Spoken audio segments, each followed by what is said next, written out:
Hola chicos, esta es la clase correspondiente al viernes 29 de septiembre. Bueno, en esta clase vamos a continuar viendo las ecuaciones diferenciales de segundo orden con coeficientes constantes y homogéneas, es decir, ecuaciones diferenciales con esta estructura, donde A es distinto de cero para garantizar que tenemos una derivada de segundo orden, pero A, B y C son constantes reales. Y vimos que todas las ecuaciones con esta estructura físicamente se pueden relacionar con el oscilador masa-resorte. En este caso, de una ecuación diferencial homogénea, estaríamos en el caso físico cuando no hay fuerzas externas en este oscilador masa-resorte. Por el teorema de existencia y unicidad, tenemos que la ecuación diferencial de esta forma tiene soluciones definidas en todos los reales, porque pues las funciones que acompañan a estas derivadas son continuas en todo R. La clase pasada vimos que en el caso concreto de ecuaciones diferenciales de segundo orden, requerimos dos soluciones linealmente independientes para que quede determinada la solución general. Es decir, quede determinada cualquier otra solución a esa ecuación diferencial. Ese par de soluciones, si son linealmente independientes, conforman un conjunto fundamental de soluciones y al hacer una combinación lineal de estas, determinamos la estructura de la solución general a la ecuación diferencial. En el caso de ecuaciones de orden n, necesitamos n soluciones linealmente independientes para formar el conjunto fundamental de soluciones y construir la solución general a la ecuación diferencial. En el ejemplo que vimos la clase pasada, ya nos proporcionaban dos soluciones. Vimos que estas dos soluciones eran linealmente independientes, es decir, conforman un conjunto fundamental de soluciones. Para eso utilizamos el Wronskiano.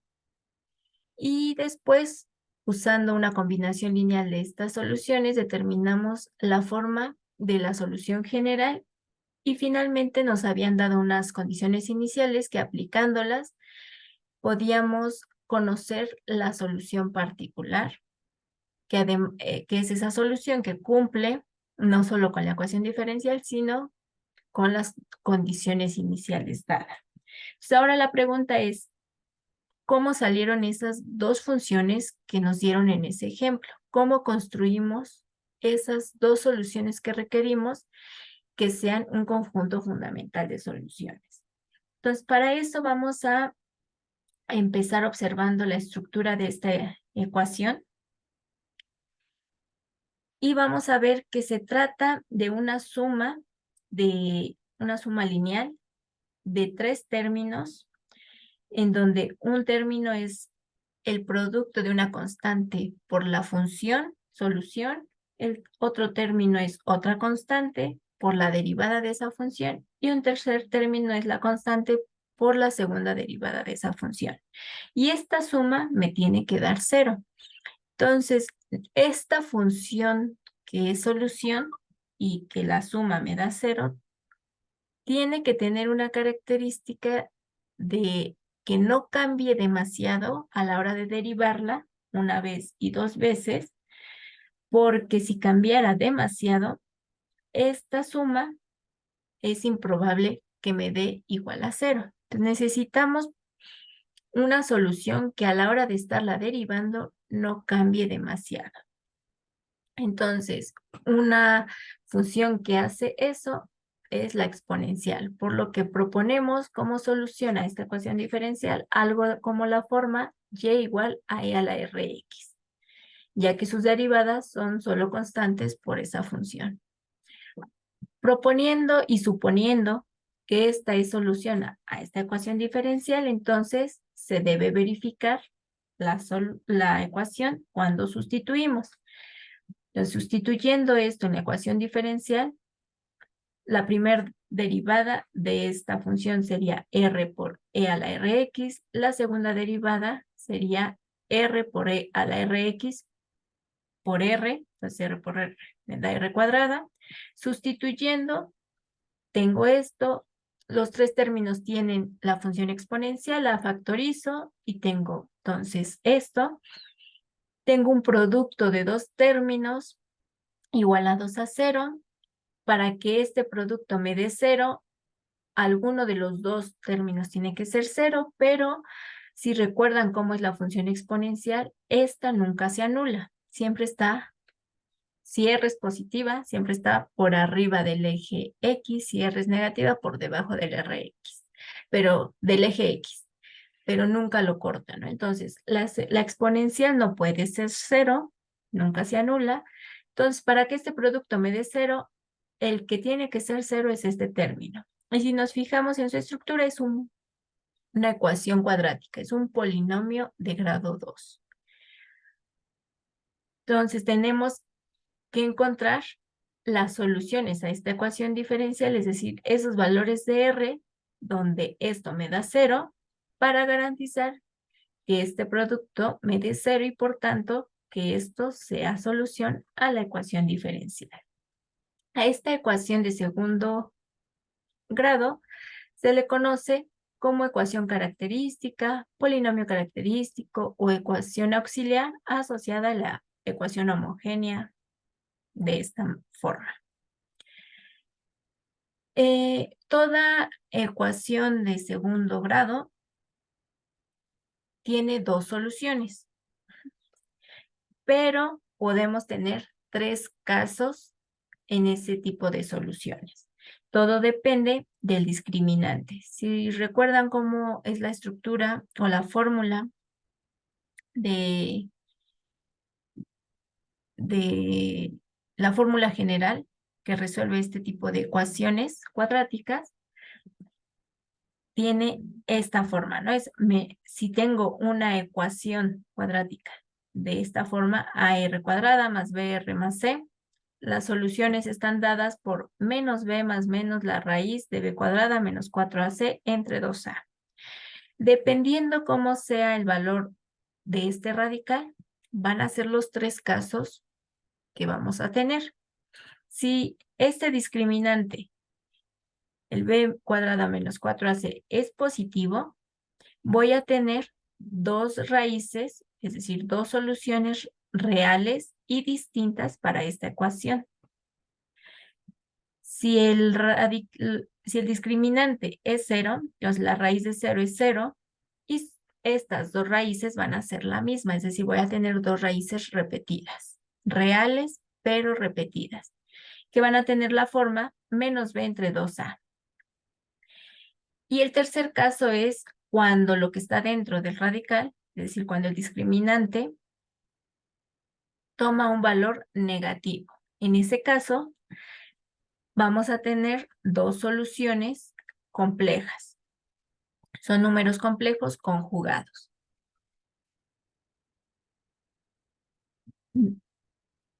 Bueno, entonces, según el caso en el que nos encontremos, vamos a tener cierto tipo de soluciones. En todos los casos van a ser exponenciales, pero van a tener algunos cambios en los casos 2 y 3. Bueno, vamos a comenzar viendo el caso de raíces reales distintas, es decir, cuando el discriminante es positivo. Entonces, para eso tenemos esta proposición que nos dice, si la ecuación auxiliar tiene raíces reales distintas, entonces la función de la forma e a la R1 por t o por x según la variable independiente que tengamos, donde R1 es una de las soluciones a la ecuación auxiliar y la otra función, si construimos otra función que tiene la forma e a la R2, es decir, R2, la segunda solución de la ecuación cuadrática, por la variable independiente, estas dos funciones son soluciones de la ecuación diferencial y una combinación de ellas es la solución general, una solución general. Por ejemplo, si tengo una ecuación diferencial de esta forma, entonces, por lo que acabamos de ver, las soluciones pues se van a proponer como exponenciales. La primera derivada y la segunda derivada tendrían esta forma. Sustituyendo la ecuación diferencial, tenemos esto. Factorizamos e a la rx, pues tengo este producto. E a la rx no puede anularse, entonces lo que tiene que ser 0 es esto. Y esto es justamente la ecuación característica o auxiliar. Este polinomio lo puedo factorizar como el producto de dos factores lineales, r menos 1 por r más 6. Y de aquí, estos dos factores lineales, su producto me da 0 si alguno de los dos es 0. Si el primero es 0, tengo que r vale 1. Si el segundo factor lineal es el que vale 0, entonces r vale menos 6. Estas son las soluciones a la ecuación característica. Ocupándolas como los exponentes de las exponenciales, entonces las dos soluciones que conforman un conjunto fundamental de soluciones tienen la forma e a la 1 por x, es decir, e a la x, y la otra es e a la menos 6 por x. Hago una combinación lineal de ellas y obtengo la solución general. Vamos a hacer este segundo ejemplo, pero ahora con condiciones iniciales. Es decir, tengo un problema con valores iniciales, entonces voy a tener una solución particular. Para resolver esto, nuevamente, tendríamos que hacer la suposición de que las soluciones son exponenciales y obtener el polinomio característico. Puedo ahorrarme esa primer parte de la suposición de funciones exponenciales, sacar sus derivadas, sustituirlas y factorizar la exponencial y encontrar el polinomio característico, observando que el polinomio característico tiene la misma estructura que la ecuación diferencial. Si nos fijamos en este ejemplo anterior que acabamos de hacer, los coeficientes que aparecen en el polinomio son exactamente los mismos coeficientes que aparecen en la ecuación diferencial con la que estamos trabajando. Y las R's se relacionan con la variable y de la ecuación diferencial mediante el orden. Es decir, aquí el orden de la R va a relacionarse con el orden de la derivada de y en la ecuación diferencial. Entonces, r cuadrada está relacionada con y', r está relacionada con y', y aquí no aparece r porque estaría relacionada con la derivada de orden 0. Entonces, nada más va a aparecer, es como si tuviéramos r a la 0, asociada a la derivada de orden 0.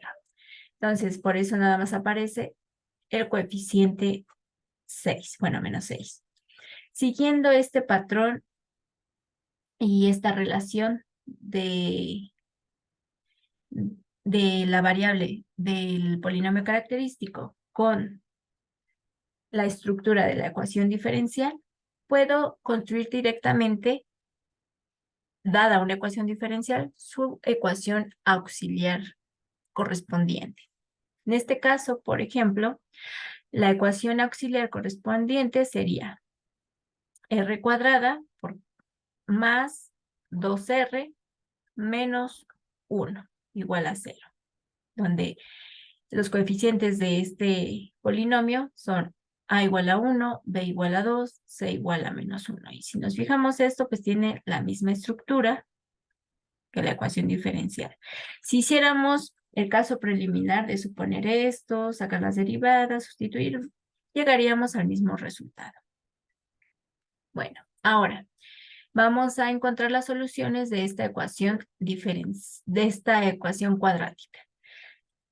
Si intentamos ver la manera de escribir esto como un producto de factores lineales, no sería tan sencillo, tan obvio, encontrar esos constantes tales que su producto me dé menos 1 y la suma de los productos interno y externo me dé 2R.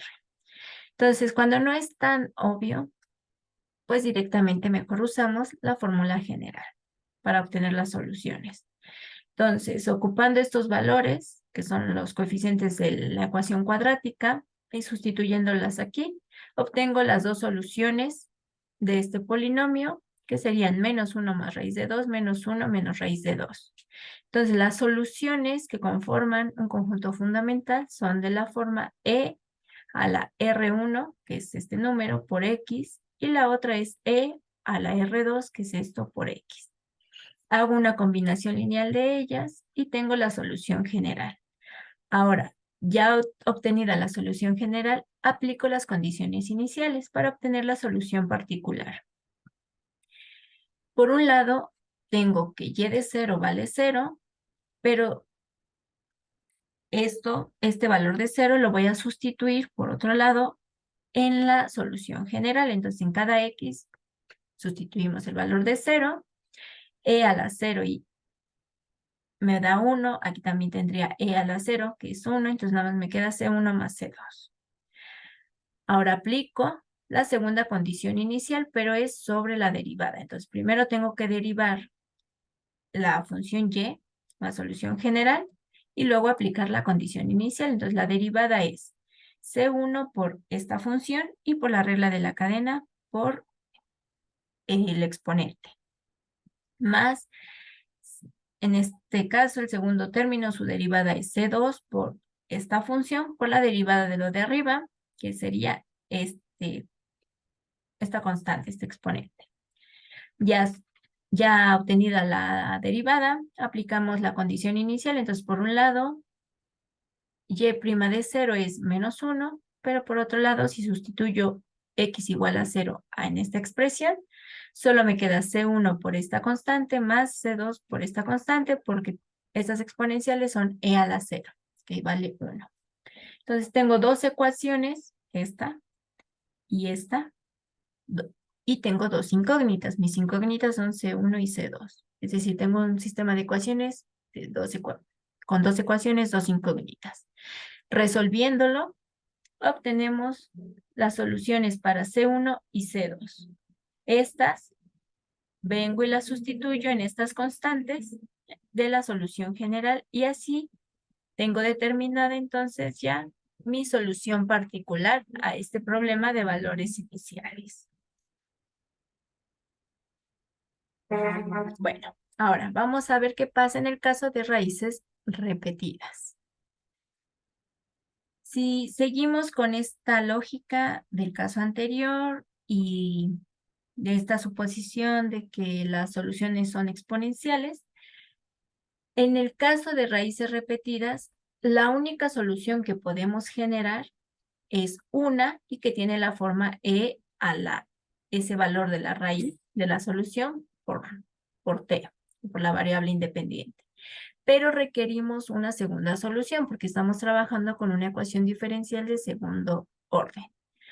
¿Cómo la construimos? Bueno, resulta que nada más basta con multiplicar esta función por x y esa segunda función también es solución de la ecuación diferencial y es linealmente independiente a esta. De hecho, aquí les puse la demostración. Entonces, aquí les puse, cuando las raíces de la ecuación auxiliar son iguales, es decir, R1 y R2 son igual a R, entonces solo obtenemos una solución no trivial, a saber, y igual a e a la Rx. Aunque los múltiplos constantes de esta función también son soluciones, no nos ayudan para encontrar una segunda solución linealmente independiente. Pero con ciertos procedimientos, como el método de reducción de orden, que veremos más adelante, se puede obtener una segunda solución linealmente independiente con esta forma. Entonces, vamos a ver que esta solución es eso, una solución de la ecuación diferencial. Entonces, para esto tenemos que ver que se verifica esto.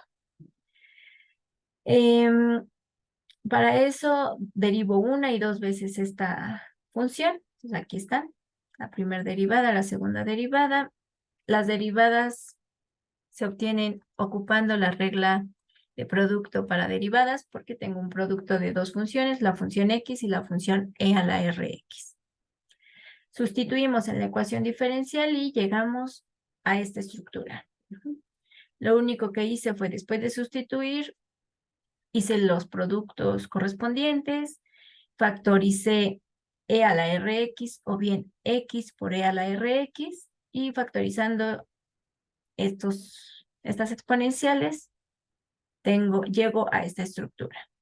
Ahora, vemos que el coeficiente que acompaña a x e a la rx es justamente la ecuación característica, que ya estamos a estas alturas, ya sabemos que r, el valor de r, es solución de esta ecuación característica. Por tanto, ese valor de r, si lo pusiéramos aquí, pues nos anula esto. Entonces aquí les puse, esto es igual a 0 si r es una raíz de la ecuación característica. Ahora, el coeficiente que acompaña a e a la rx es 2ar más b.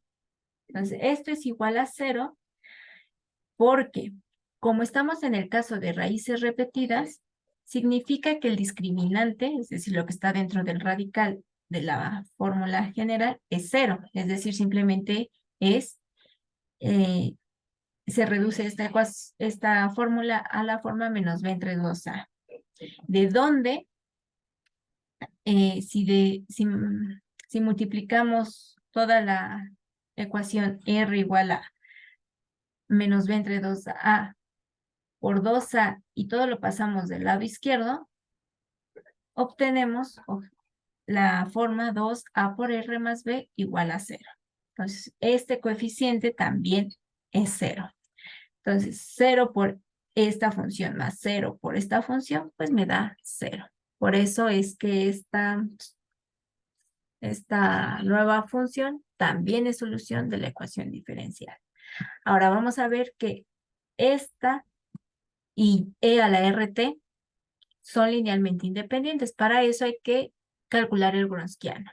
Entonces, el Wronskiano es el determinante cuya primer fila son estas dos funciones, la segunda fila sus derivadas. Entonces, la derivada de esto es r a la rx, la derivada de esto, como es un producto, es la primera función por la derivada de la segunda, que es esto, más la segunda por la derivada de x, que es 1. Ahora, el determinante es el producto de los términos de la diagonal principal. Entonces, aquí tengo por este primer término sería x por r, e a la rx por e a la rx, eso es e a la 2rx. Más este término por este término, que es e a la 2rx, menos el producto de la otra diagonal. Entonces, eso sería menos r por x, e a la rx por e a la rx es e a la 2rx. Entonces, este término se va con este tercer término y nada más me queda e a la 2rx. Se trata de una exponencial. Una exponencial nunca se anula, entonces esto es diferente de 0 para toda x. Entonces, como el Wronskiano es diferente de 0, por el corolario que vimos la clase pasada, tenemos como conclusión que estas dos funciones son linealmente independientes y forman un conjunto fundamental de soluciones. Entonces ya con estas dos soluciones podemos construir la solución general, toda la familia de soluciones. Entonces vamos a considerar esta ecuación diferencial y vamos a construir la ecuación auxiliar asociada. Entonces, este término en la ecuación cuadrática sería r cuadrada más 4 por r más 4 igual a 0. Esto lo puedo escribir como r más 2 al cuadrado igual a 0. Entonces, para que esto sea igual a 0, entonces lo que está dentro del paréntesis tiene que ser 0, es decir, r tiene que ser igual a menos 2. Entonces, nada más tengo una solución a esta ecuación de segundo grado. Entonces, estoy en el caso de raíces repetidas. Con esta puedo construir una primera solución, es e a la menos 2 por t. Bueno, aquí puse t, aunque era... Bueno, aquí como no está especificada la variable independiente, vamos a suponer que mi variable independiente es t. Entonces, una primera solución es e a la menos 2t. Y la otra solución simplemente es multiplicar esa primera por la variable independiente, en este caso t. Hago una combinación lineal de ellas y ya obtengo la solución general. Bueno, ahora vamos a ver el tercer caso. Cuando tenemos un discriminante negativo y por tanto se generan dos soluciones a la ecuación cuadrática complejas conjugadas. Cuando el discriminante es negativo, las raíces son números complejos conjugados, porque si nos fijamos en cómo sería lo que está dentro de este radical, es negativo, voy a factorizar un menos. Factorizando un menos, tengo menos que multiplica 4ac menos b cuadrada. Esto lo puedo ver como el producto de la raíz de menos 1 por la raíz de 4ac menos b cuadrada. Pero raíz de menos 1 es i, el número complejo i. Entonces, esta solución la puedo representar como alfa más i veces beta, donde alfa es la parte real, es decir, menos b entre 2a, y beta sería raíz de 4ac menos b cuadrada entre 2a. Lo mismo pasaría para la segunda solución, solo que con signo negativo. Entonces tendríamos las estructuras a más i b, alfa más i beta o alfa menos i beta. Siguiendo la forma general de solución propuesta a este tipo de ecuaciones diferenciales lineales de segundo orden con coeficientes constantes, que son exponenciales por real, por las soluciones a la ecuación característica por la variable independiente, entonces en este caso, y1, una de las soluciones, tendría la forma e a la alfa más i beta por x. Esto lo puedo escribir como e a la alfa por x más i beta por x, o bien como el producto de dos exponenciales, una exponencial e a la alfa x y la otra e a la i beta x.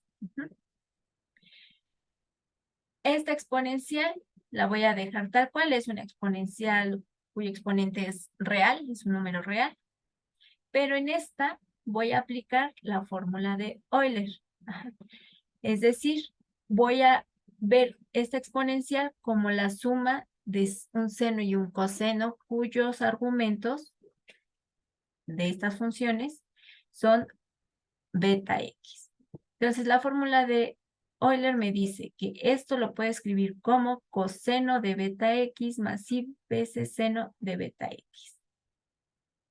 Entonces, esta fórmula la ocupo para expresar esta exponencial en términos de funciones reales, porque estamos suponiendo que estamos trabajando en el espacio de los reales, en el campo de los reales.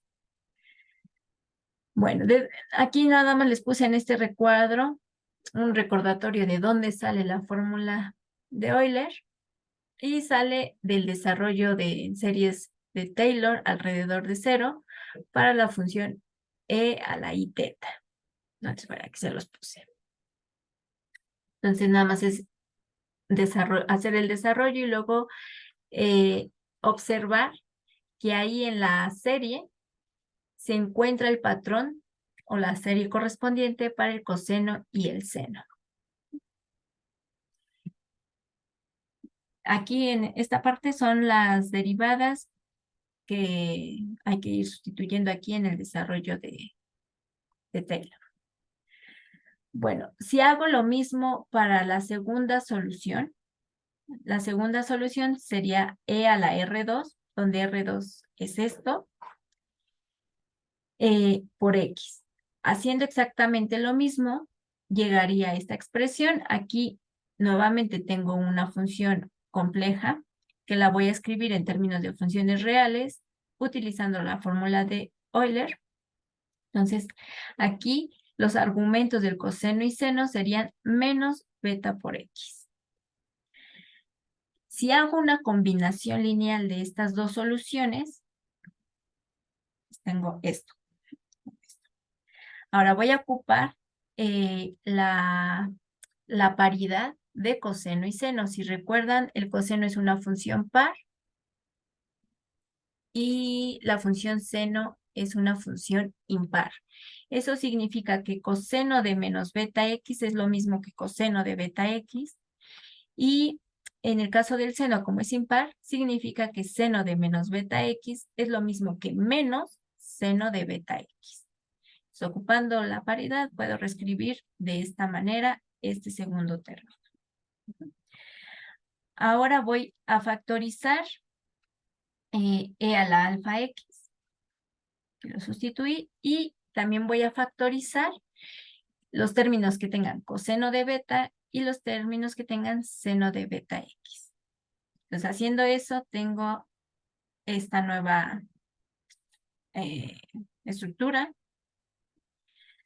donde C1 más C2 pues es una constante, la renombro como K1, y por C1 menos I por C2 es otra constante que estoy renombrando como C2. Entonces, al final es la fórmula general de la solución general está dada como E a la alfa X, donde esta alfa es la parte real de las soluciones de la ecuación cuadrática por la suma de senos y cosenos. Un seno y un coseno, donde el argumento de estos son la parte compleja de estas soluciones de la ecuación cuadrática.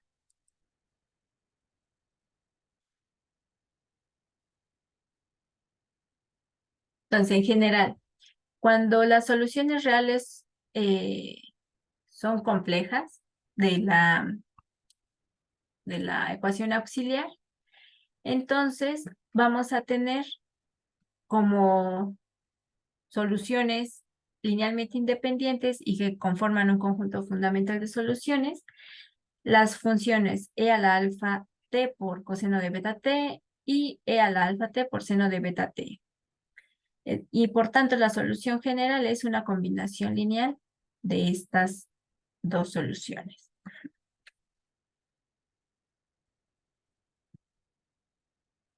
De hecho, si nos fijamos, como hace un momento se los señalé, e a la alfa t, alfa, esta parte, es la parte real de las soluciones de la ecuación cuadrática y beta es la parte compleja.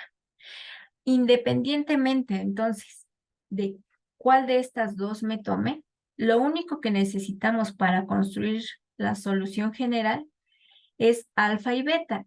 Entonces, ya sea que nos tomemos R1 o R2, ya podemos construir las soluciones que conforman el conjunto fundamental de soluciones y la solución general. No necesitamos ocupar las dos, porque lo único que requerimos es alfa y beta, la parte real y la parte imaginaria.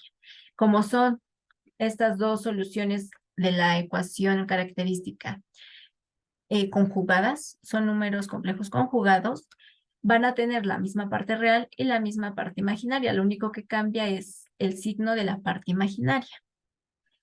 Entonces, basta con tomarnos una de las dos soluciones de la ecuación característica. Por ejemplo, vamos a determinar la solución a esta ecuación diferencial. Su ecuación característica entonces estaría dada como r cuadrada más 2r más 4 igual a 0. Ocupando la fórmula general, obtenemos que el discriminante es -12, este -12 lo puedo escribir como raíz de -1 por raíz de 12. Pero raíz de -1 es i,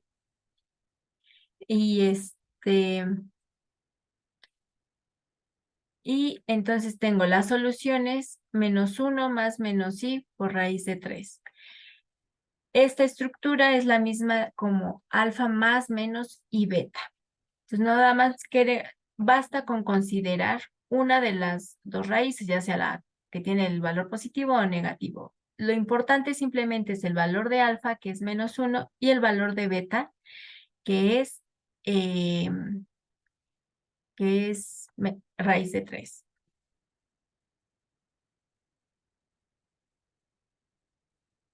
Nada más aquí estoy viendo, se me fue este cuadrado no va. O sea, nada más es y, porque esta i sale de ver esta raíz de -12 como el producto de raíz de -1 por raíz de 12. Pero raíz de -1 es i. Ujú. No sé por qué puse ese cuadrado. Bueno, entonces, ocupando la parte real y la parte imaginaria, ya puedo construir la solución general.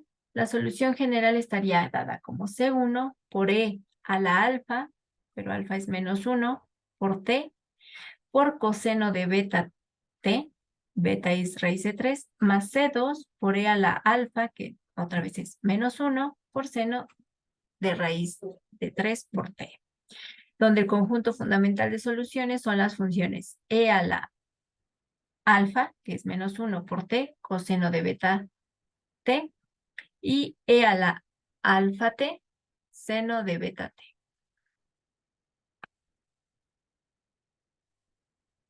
Bueno, a ver, espérenme tantito.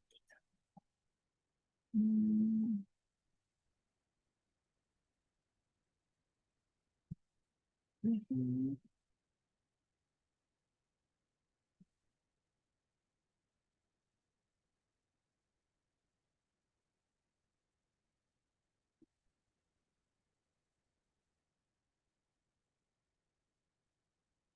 Bueno, entonces ya tenemos vistos los tres tipos de casos.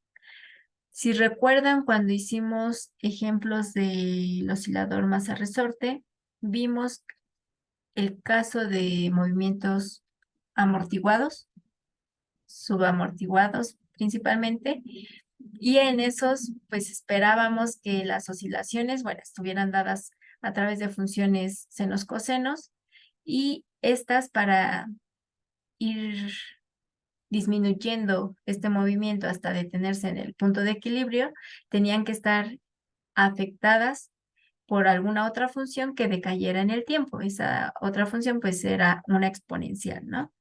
Entonces vamos a regresar a ver un ejemplo de ese tipo, pero lo que pueden darse cuenta es que el caso de osciladores masa resorte subamortiguados corresponde al caso en el que las soluciones de la ecuación característica son complejas, porque es ahí donde aparecen los senos y los cosenos. En el caso, por ejemplo, de sistemas sobreamortiguados, que ni siquiera da tiempo de que el objeto, la masa, haga oscilaciones, y si recuerdan, solo aparecían una exponencial. En ese caso, la ecuación característica tendría asociada, tendría soluciones, la ecuación característica asociada a la ecuación diferencial tendría soluciones eh, reales, ya sea soluciones reales distintas o bien soluciones reales repetidas. Bueno, vamos a ver este ejemplo. Vamos a determinar la ecuación de movimiento para un sistema masa-resorte cuando m es igual a 36 kilogramos, b es igual a 12 kilogramos por segundo. Este es el coeficiente de fricción. K es igual a 37 kilogramos por segundo al cuadrado. Este es el coeficiente de elasticidad del resorte.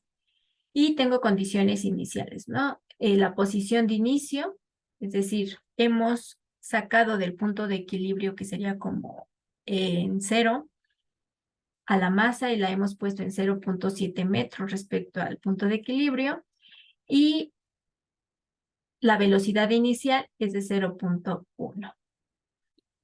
Bueno, con todo esto vamos a ver entonces cómo es la función que modela el movimiento de ese objeto cuando, una vez que lo hemos sacado del equilibrio, lo soltamos. Entonces, la ecuación diferencial que modela esta situación tendría la forma m por y' más el coeficiente de fricción más b por y' más el coeficiente de elasticidad, que es 97, por y igual a 0. Como no hay fuerzas externas, por eso esto es igual a 0. Y bueno, aquí las condiciones iniciales. La ecuación auxiliar entonces va a tener la forma 36r² más 12r más 37 igual a 0. Ocupando la fórmula general, las soluciones tendrían llegaríamos a esta forma donde tenemos una raíz negativa, factorizando un menos y reescribiendo, viendo un factor común, un múltiplo de esto. Al final podemos escribir este cociente como menos un sexto. 2 entre 72 lo puedo reducir a un sexto, más menos y raíz de 36 es 6. Entonces, tengo valores complejos. Estas soluciones las identifico con la estructura alfa más y beta para que me sea fácil encontrar la estructura de la solución general y de las soluciones fundamentales. Y entonces la solución general estaría dada como C1 por E a la alfa, donde alfa es menos un sexto, por T, por coseno de beta, que sería 1, más por beta 1 por T, simplemente coseno de T, más C2 por E a la alfa, un sexto, por T, por seno de beta, que vale 1 por T. O bien, si factorizo E a la menos un sexto por T, esto es igual a C1 coseno de T más C2 seno de T por esa exponencial, que es la forma de soluciones que habíamos observado cuando vimos esta aplicación del oscilador masa resorte. Ahora, ya teniendo la solución general, consideramos las condiciones iniciales para determinar la solución particular. Entonces, aplicamos las condiciones iniciales. Por un lado, y de 0 vale 0.7, es decir, en cada valor de t voy a poner 0, y eso me va a dar aquí el coseno de 0 vale 1, entonces voy a tener C1 más seno de 0 vale 0, entonces el término es 0, y E a la menos un sexto por 0 es E a la 0, que vale 1. Entonces lo único que queda es C1.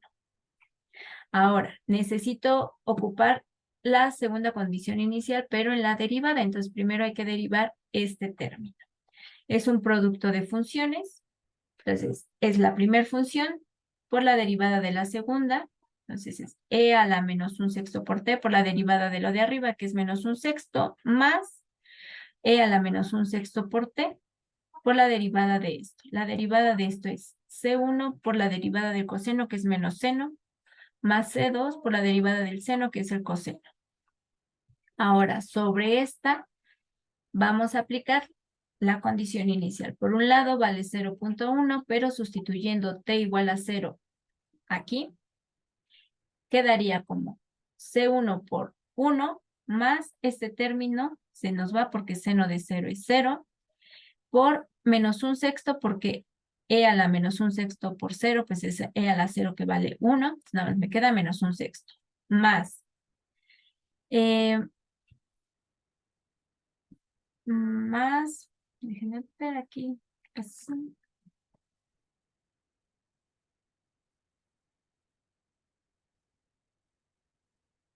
Ajá, más e a la menos un sexto por cero, esto es 1, menos el seno de 0 es 0 y nada más me va a quedar C2, porque el coseno de 0 vale 1. Entonces tengo dos ecuaciones, dos incógnitas, pero ya aquí en la primera ecuación ya tengo el valor de C1, es 0.7. Entonces aquí en la segunda ecuación, aquí en el valor de C1 pongo 0.7 y ya puedo determinar cuánto vale C2. En este caso, alfa, o en general, alfa, es decir, la parte real de las soluciones de la ecuación característica, está asociada al exponente de la función exponencial. Entonces, alfa es la tasa de decaimiento. Aquí, alfa es menos un sexto de t. Esta es la función que provoca que estas oscilaciones vayan disminuyendo, que vayan decayendo. Entonces, este valor de alfa, en nuestro caso particular menos un sexto, es la tasa de decaimiento. Mientras que beta, que son los argumentos de coseno y seno, sería la frecuencia angular. Ajá. ¿Cuántas oscilaciones tengo en un periodo? Pues aquí tengo el periodo de 2pi, ¿no? En tanto en coseno como en seno. Entonces aquí les puse esta pregunta de qué ocurre con la ecuación cuya solución no oscila. Si nosotros resolviéramos esta, de hecho no sé si fue la que eh, les di de ejemplo cuando vimos la, la diferencia de un oscilador subamortiguado y un oscilador sobreamortiguado, pero bueno, si nosotros resolviéramos esta, tendríamos una raíz repetida y la solución general estaría dada como esta. Si nos fijamos, solo son exponenciales, es repetida, por tanto aquí por eso aparece el producto de t por esta misma función. Y aquí pues no hay oscilación. Entonces, la razón de que no haya oscilación la podemos también determinar viendo qué pasa con el valor de beta. Beta siempre va a ser la frecuencia angular.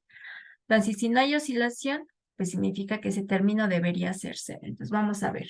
Si sustituimos los valores de A, C y B en esta parte, que son los coeficientes de esta ecuación diferencial, entonces tenemos que justamente este valor es cero.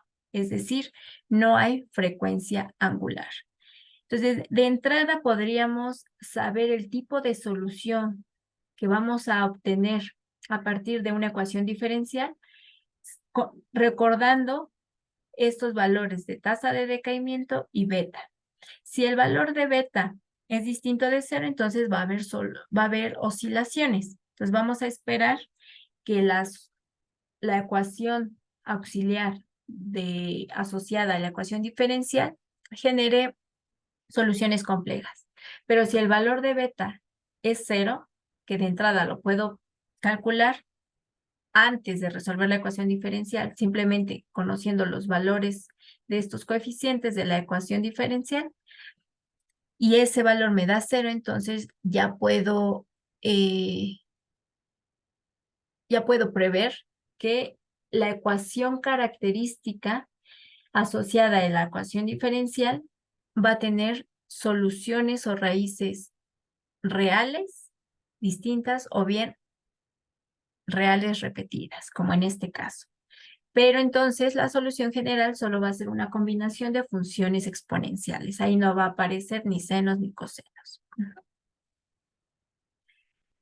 Bueno, entonces iba a ver si me daba tiempo de más de ver otros casos, como un poco la generalización. Bueno, aquí ya nada más les puse un resumen de todo lo de hoy, el caso de raíces reales distintas, repetidas y complejas. Pero bueno, creo que ya es suficiente por hoy. Entonces, la próxima clase nada más extendemos un poquito esto que vimos hoy de raíces reales distintas, repetidas y complejas para el caso de ecuaciones diferenciales de orden mayor, ¿no? De orden 3 hasta orden n. Básicamente es tal cual una generalización, una extensión de lo que vimos hoy y vemos un par de ejemplos de, como en este caso, una ecuación diferencial lineal con coeficientes constantes, homogénea, pero de orden 3. Bueno, muchachos, entonces aquí le dejamos cualquier duda, la vemos el próximo miércoles y pues vayan haciendo su tarea. La tarea, recuerden, pues es para el próximo miércoles. Bueno, chicos, que tengan buen día. Bye.